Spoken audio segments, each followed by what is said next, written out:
to this keynote panel on taking Treasury transformation to the next level. I'm Eleanor Hill, editor of TMI, and I'll be your moderator for this session.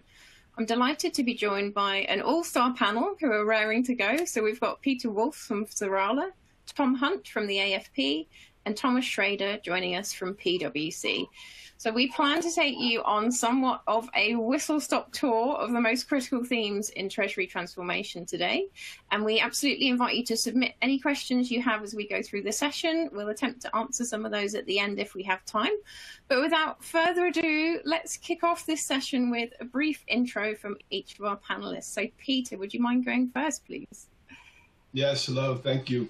My name is Peter Wolf, Senior Vice President with Serrala. I've been working in Treasury transformation, helping organizations to marry their people, processes, and technology to optimize their organizations, their processes, and functions for the last 20 years. I appreciate the opportunity to join the panel here. Brilliant stuff. Thank you. Tom, over to you. Sure. Tom Hunt, Director at Treasury Services at AFP. I've been with AFP for about 11 years. Prior to that, I came out of the industry at working in 3M and Medtronic. My role at AFP is really to be a conduit to our members and our content, and all things transformation, technology, bank relationships, anything in Treasury and payments. I'm the person they go to at AFP, and I'm happy to be here, and thank you to Serrala for having me. Great stuff, Tom. Thanks for being here. And Thomas? Yeah, thank you. Yeah, hello, everybody. My name is Thomas Schrader, partner in the German PwC organization and responsible for the CorporateTreasury Solutions Group. So we have a strong bond for Serrala for decades, and I have been with PwC now for almost 3 decades, serving corporates in Treasury consulting. And I'm also very happy to be with you here today. Brilliant. Thank you all. Great to have you here. So let's put your brains to work. And I wanted to kick off with a little look at how Treasury is actually changing, in this topic of transformation, and also how Treasury priorities are shifting as a result. So Peter, maybe you could kick us off with a look at how the pandemic has changed Treasury. We obviously can't have this conversation without talking about COVID-19. So what do you think has been the biggest impact in terms of Treasury's remit and also the value within the organization and to the board, for example? Yeah, I think the role of Treasury really has been changing for many years. I think it really stems back to the last financial crisis, 2007, 2008, where there was more emphasis and recognition of the need for visibility to cash and understanding about liquidity, ability to forecast. So I think there was already a transformational change underway for the last 10 years. I think the pandemic really accelerated that and put even more emphasis on visibility of Treasury as a strategic partner. Used to be that it was more transactional, operational, executional, day-to-day execution, and every now and then you have a big transaction, an M&A or a financing that they would be called upon to facilitate. Now it's much more, they're called upon by the CFO's office to be a strategic partner, to be engaged with the other critical operational teams within the organization, operations, finance, tax, sales, to be able to build partnerships and ensure that they can understand those processes and functions and identify how they can incorporate that information and those relationships into solutions that allow them to deliver much greater value to the organization. There's a total focus on cash optimization. Treasury has to be able to do that to bring the greatest value to the organization. In order to do that, they have to be engaged with their partners to have visibility and understanding of those processes and how they can gather better insight into that cash and the cash flow to be able to optimize it for the organization. Yeah, I think that's the biggest change. They're playing a bigger role now. Yeah, as you say, Treasury's kind of come out of the shadows and absolutely adding value. But Tom, do you agree with that? Does that echo what AFP members are experiencing? Yeah, absolutely. There's definitely much more emphasis on liquidity planning, cash flow, forecasting, and with that, Treasury even has a bigger seat at the table. So being called upon more from the CFO's office to really understand visibility to cash. During the pandemic, there was a lot of focus on business operations interruptions, so changing gears, putting different hats on, and focusing on kind of the risk management of the organization, all the while protecting the balance sheet and making sure that the company's viable going forward. Absolutely.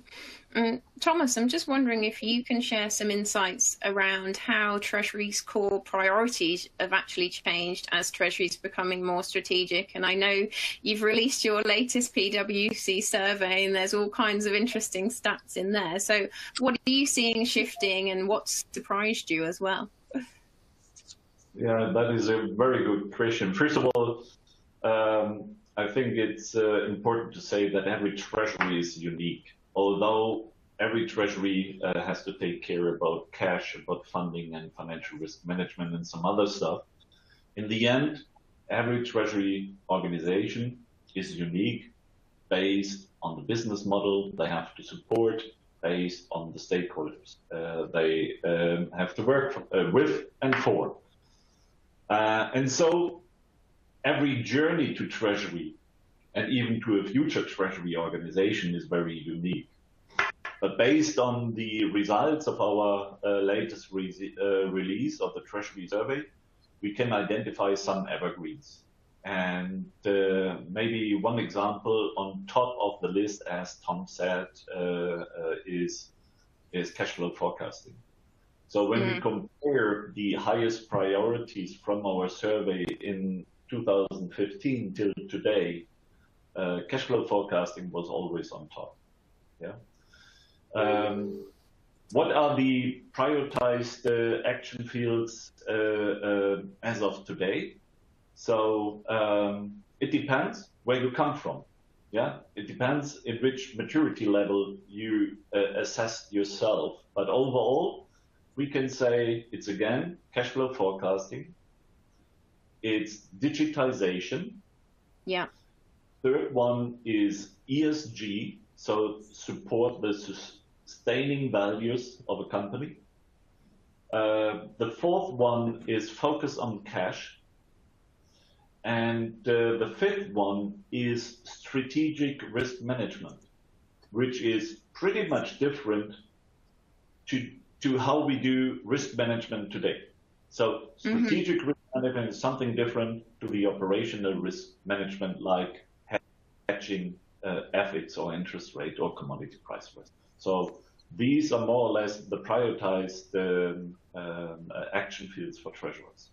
Yeah, and I'm sure those will resonate with a lot of the audience today. And I'm pleased that you pulled out that ESG theme, because it's just been so key this year, Thomas. Absolutely, really resonated. And that we weren't quite sure, I think, when we went into the pandemic, whether that ESG trend might tail off or take a little bit of a backseat, but it's really coming through strongly. But one of the things that I noticed, Thomas, when I was looking at the survey, was that you've got a list of Treasury's priorities and then the CFO's priorities, and they didn't necessarily always match up. So why do you think there is this gap there, and how do you think it can be addressed? Yeah, that is true. So the expectations from the CFO differs here and then from the treasurer's agenda. So as said, the treasurer wants to take care about funding, about cash management, cash flow forecasting. So he's focused more or less on the agenda. He has taken responsibility for years. And when we see it from the CFO perspective, especially influenced by the pandemic situation, we see some other action fields for the treasurer. And first of all, it's business partnering. So the CFO wants to push the treasurer in a kind of, don't get me wrong, guys, from a business administrator role as treasurer to a business partner role as a treasurer. So really to be, a proactive counterpart of the value chain of a company. I think that is the most obvious difference. The second one is around M&A activity. Yeah. So, but Personally, I would say the treasurer has been involved in M&A activities, but it was highlighted by the CFO that he wants to see the treasurer in a more active role around M&A activities. And the CFO thinks that we need to have new skills in treasury. So talent management is also on the top in terms of strategic thinking capabilities, in terms of relationship capabilities. Okay, it's interesting, and like you say, the talent management angle is quite fascinating. And I think a lot of treasurers will maybe appreciate the opportunity to get a little bit more involved in M&A. But Peter, is that what you're hearing from the treasurers that you deal with? And have they got any kind of advice around addressing that gap that we've outlined there? Yeah, I think it's actually, in my view, less of a gap. I think, treasurer works for the CFO. Their values, their objectives are aligned with the CFO. I think it's more that the mandate for the CFO is broader, bigger than what Treasury gets heavily engaged in, I think. But the focus of both of those areas, CFO, Treasury, is really on that optimizing cash, right? Finding the ability to have greater visibility and clarity to the liquidity requirements, cash flow forecasting, and what Thomas just talked about, building those relationships with other groups to be able to enhance that, to be a strategic partner. And then taking systems, technology, and put them in place to facilitate all this, to give greater visibility, to free their people up to be strategic thinkers and engaged in a strategic manner rather than operational, executional level type of activity. So I see very much an alignment of that, and I think their priorities are very focused on many of the topics that we've just talked about, on really optimizing cash and how do you get to the point of optimizing cash? What do you need to put in place to be able to optimize cash? Yeah, absolutely. And we'll delve into all of these topics in a little bit more detail very shortly. But just to wrap up on this first section where we've been looking at the crisis and the learnings from that, what would you say each of you has been the main takeaway or the main learning for Treasury during this period of immense change in terms of being better prepared for any future crises? Thomas, can I start with you? Well, tough question. Just one? Just one, yeah. We haven't got all day, No, to have a quite a funny answer, takeaway is you can run cash and financial risk of a global multinational company out of your kitchen table from home. Yeah. And I think that is a very important thing, because it helps us really to evolve treasury processes and organizations. It helped us to think outside the box, and this could be an accelerator for future transformations. Yeah, absolutely. It's going to be very interesting from the talent point of view now that people can work remotely as well, how that kind of dynamic changes. But Peter, your key takeaway, your key learning? I think kind of playing off what Thomas just said, recognizing and understanding that the operation needs to be able to be run from your kitchen table, from everybody's kitchen table around the globe. I think there's a much more increased visibility and emphasis on technology. Yeah. Identifying and putting in place technology that facilitates your ability to control, manage, and effectively execute on treasury operations, organizational operations, and to appropriately manage risk as well. And having the right systems in place is really a necessity to be able to achieve that now. Yeah, absolutely. Tom, would you add anything onto that? Sure.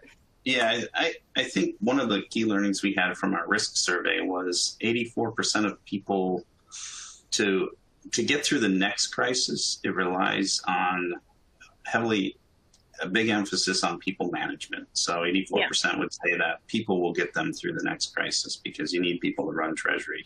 Somebody has to be sitting at the kitchen table to do so. And with that comes that skills gap, right? So as more robotics, more technology comes out, training, engaging staff will become much more important, especially in a remote work environment, if we continue to stay that way. Absolutely, and to get the most out of the technology that Peter's alluded to, and even when you get into that realm of things like AI, you still need people to make the best out of that. But as you say, they've also got to be sat at the kitchen table and actually doing the job. Okay, great Absolutely. stuff. It's the marriage of people, process, and technology really that's necessity, bringing those together in the right mix to facilitate achievement of kind of world-class leading leading treasury operations, organizational processes, and functions. Yeah, and it's a tough balance, as we'll no doubt explore a little bit as we deep dive into some of these priorities, but hopefully give everyone listening some pointers along the way. So let's start with the obvious place, which is digital treasury, because there's been so much going on. So Thomas, to what extent do you see treasury teams actually embracing digital transformation today? Where do you see progress being made, and where's there still room for improvement? Are there maybe any industry sectors that are doing a bit better when it comes to digital transformation than others? Your views? Yeah, thanks. So I start with the latter one. Is there different by industry? No, there isn't. Based on personal experience and based on the results of the survey. But there's a difference coming from the size of an organization. So the bigger the organization, the better is the digital transformation. And that comes just, from the factor time, available resources in terms of people, and available resource in terms of money. So really to get CFO's approval to spend money. So, and what are the core digitalization fields? When I had it was not one of my first projects, but when we go back to the early years of that century, we already had a kind of digitalization by implementing trading platforms. So platform economy is a kind of digitization.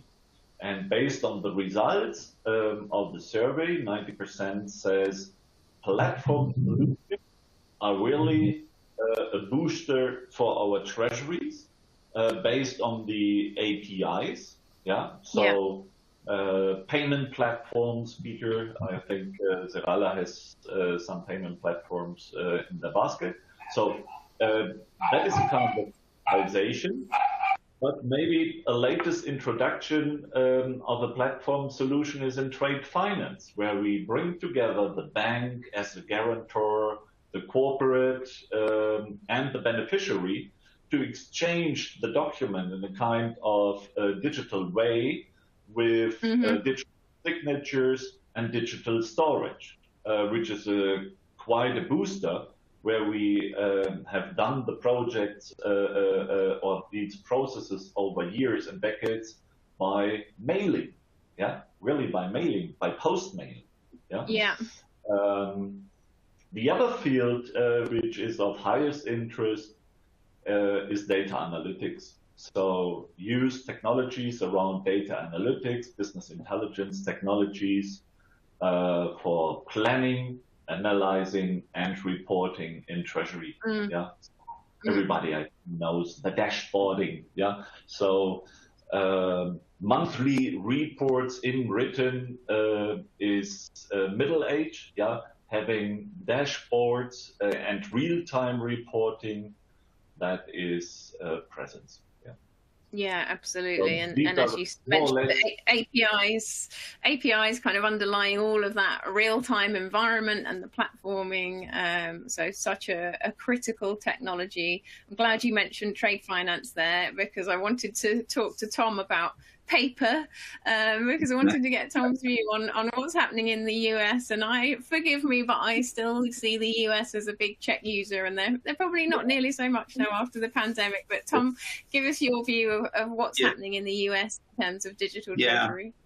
No, thanks. I would definitely say the US is still heavily involved in checks. I think our last electronic payment survey would say that over half of payments were still to major suppliers, vendors, were still going by check. Wow.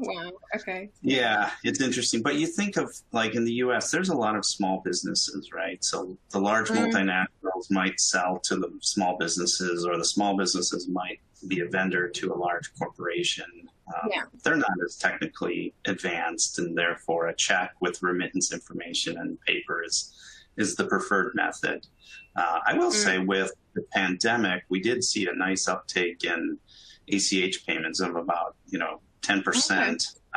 Notch reported that, and hopefully we're climbing away from that. I remember early in my career, we were trying to estimate when checks would be going away, and by this time we certainly thought checks would have gone away. But companies chip away at trying to get kind of some of the low-hanging fruit, as they call it, off of checks onto electronic. But in terms of industries, where I see probably in the States where transformation is a different definition for every organization.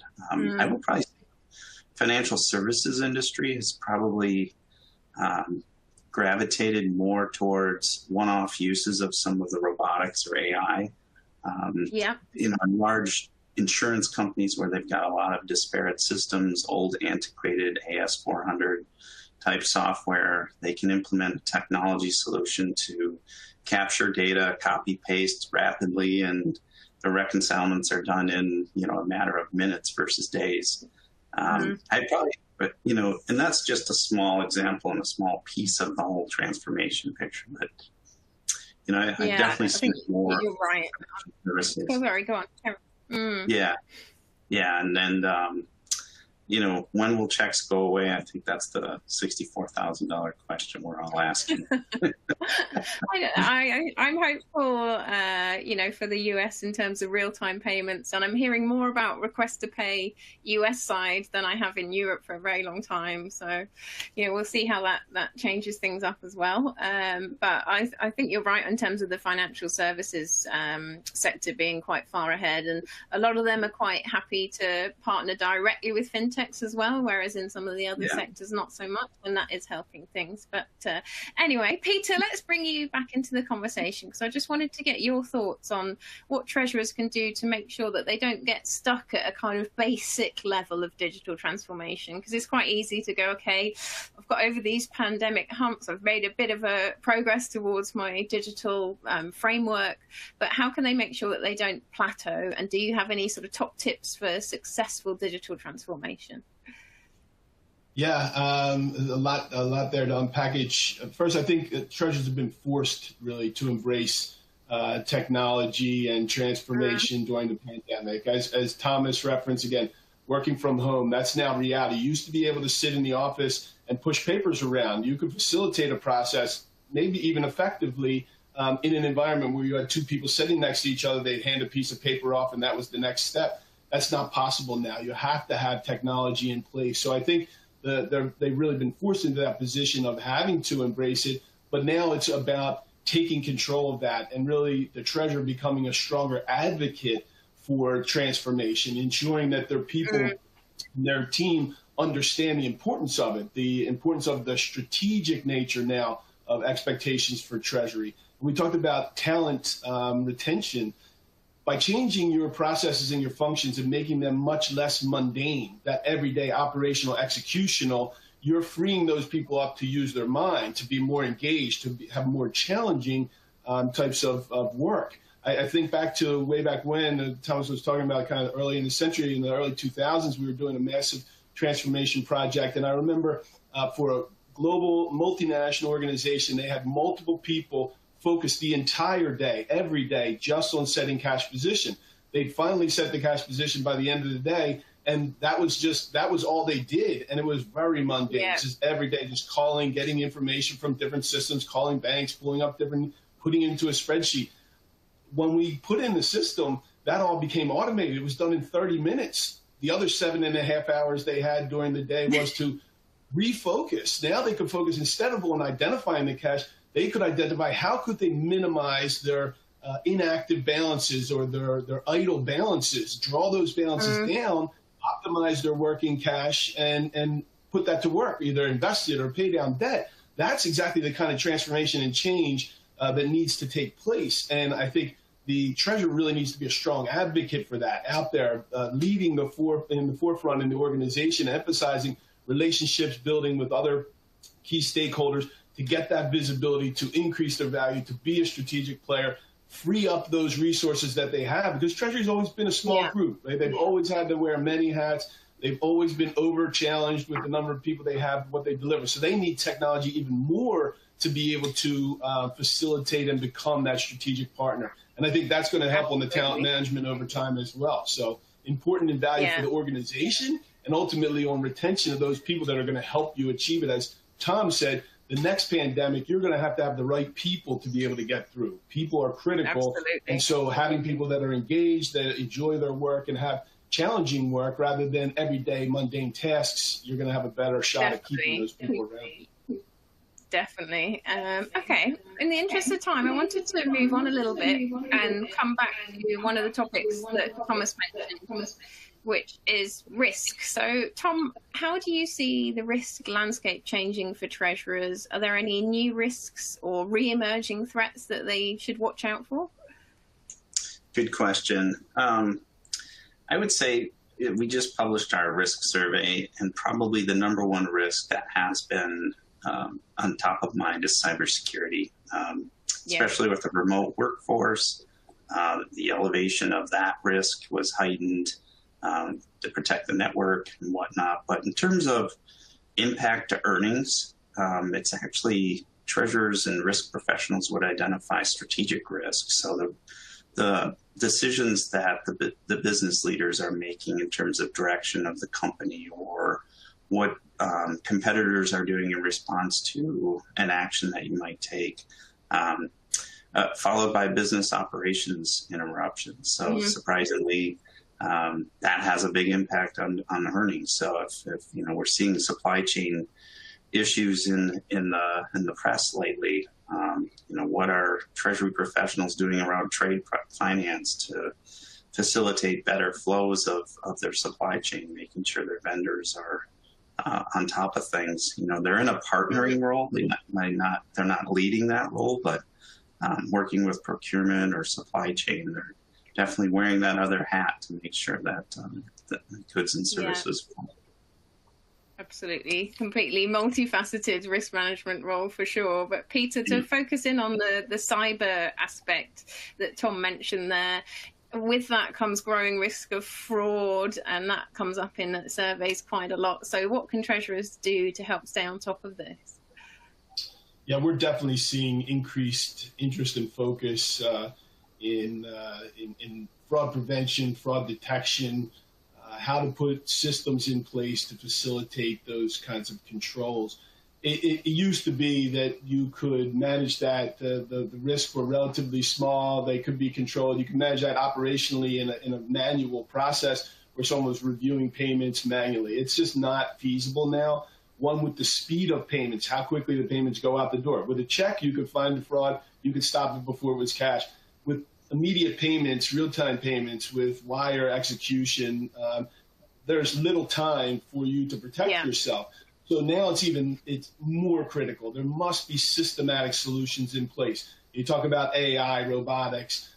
This is an area where we see increasing leverage of those tools to be able to enhance your ability to identify those higher risk payments for fraud. For example, it's not that you're going to analyze every one. You put in AI and robotics to identify a scoring, for example, that lets you know these are the payments you really need to check out. You've got 1,000 payments today. These 5 really look like they should be reviewed. Great. Take a little time, take a step back, focus on those. But you need systems in place to be able to achieve that. This is something that we've been focused on in Serrala for quite some time, putting those kinds of solutions, embedding those solutions into our payment tools to be able to give those kinds of controls, added visibility, increased insight into that payment process to help reduce that, manage that risk that exists.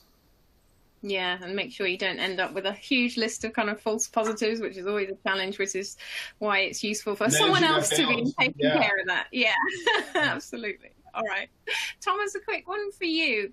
there's a sort of more of a business risk, strategic risk that treasurers are getting involved in now, such as dealing with shifting customer demand and expectations, the way that customers want to pay the company, for example. There's also industry disruptions going on that are kind of impacting Treasury. So what value do you think treasurers can bring to these discussions? How can they get really engaged in these wider business, more strategic discussions?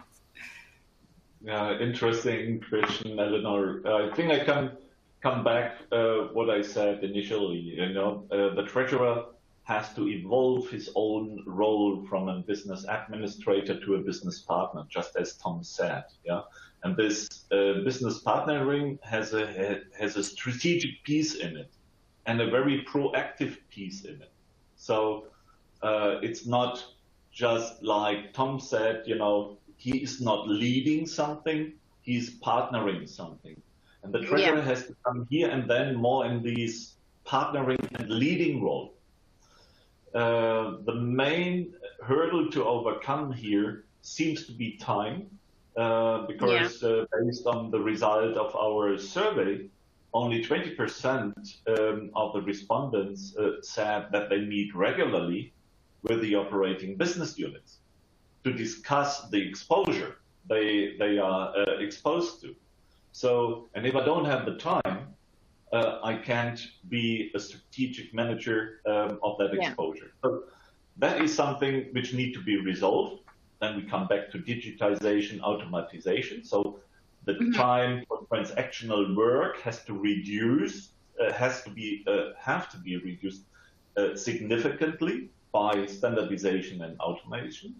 But we also see that treasurers source part of their business to third parties or to shared service centers, not to reduce the number of resources organized in Treasury, but to reallocate these resources more in this way. And corporates who do so classify we as a strategic treasury. So we have in our survey different maturity levels of treasury organization. It starts with a transactional, process efficient, value enhancing, and the most development is the strategic treasury. And based on the responses, only 30% of the corporates say that they classify itself as strategic. Yeah. So 70% are left in the other fields. Yeah. So, and that is what I just said. You know, you need to get the time and the competencies to be more a partner and the leader to the risk exposures you're exposed to. Yeah. And as you said, the digitization will feed into that, and it's a virtuous circle, essentially, isn't it? That will assist you on your way. Okay. Now, I wanted to pick up on another interesting stat from the PwC survey, which brings us on to the next topic of optimizing cash. So, Peter, there was a stat in the survey that said 65% thought about rationalizing bank relationships in part to help with visibility and control over their cash. What else have you seen treasurers doing to help optimize their cash? In-house banks, which I know is your one true love topic, that one, in-house banks and payment factories, are they back on the agenda again, for example, back in fashion? Yeah, I don't think back in fashion. I don't think they've ever gone out of fashion, actually. The huge change over the last 20 years and more visibility and emphasis on these areas, opportunities to centralize, standardize, streamline processes. By doing that, you're bringing that information more into a centralized location, and being able then to tap that information gives you greater visibility to those cash flows, also to those risks, right? We've been talking about this, a critical area, the visibility to those exposures, foreign currency exposures, liquidity, cash exposures, banking partners, counterparty exposures. All of those things are now a huge focus. And the in-house banking area, as you said, we've done a couple of webinars together, other roundtables talking about in-house banking. And after this, I just want to say we have another session with Kelvin Eng from Citibank, where we'll be talking some of these topics a little bit further. But seeing companies focus on these areas, the rationalization of accounts is a way to streamline and get more centralization of that information by relationships, not just bank accounts, but banks. Minimizing the extent to which you're in multiple different banks makes it harder to get that information. Centralizing those relationships allows you to manage those relationships better, manage the way that the bank deals with you, the pricing they give you, and the visibility and control you have over that cash. And in-house banking solutions help to facilitate that. So I think that combination is definitely something we're continuing to see companies focus on as they're looking at how can they optimize cash, how can they minimize their risk, how can they streamline their processes to achieve better operations overall. Understood. And Tom, quickly from you, any other trends around optimizing cash that it's worth highlighting? I know AI-driven forecasting tools, for example, are kind of something that I'm hearing about, certainly from my side. Yeah, there's definitely more emphasis on that, on those technology solutions, especially in a SaaS environment. I think a lot of treasurers are looking at kind of best in breed. We did a survey a while back, and over 80% of our members were still using Excel for cash forecasting. So always on the lookout for the next tool that's going to advance them, being dynamic, flexible, especially in a time of COVID. Very important to have a tool that's really helps them do their job better. Yeah, absolutely. Okay, in the interest of time, just going to skip on a little bit and wondered if we could get each of you to give a really quick vision of what you think the future might look like for Treasury. What's the ideal scenario for the treasurer? So Tom, your sort of 30-second vision for what the future might look like. Sure. I think the vision, working in a remote or hybrid environment.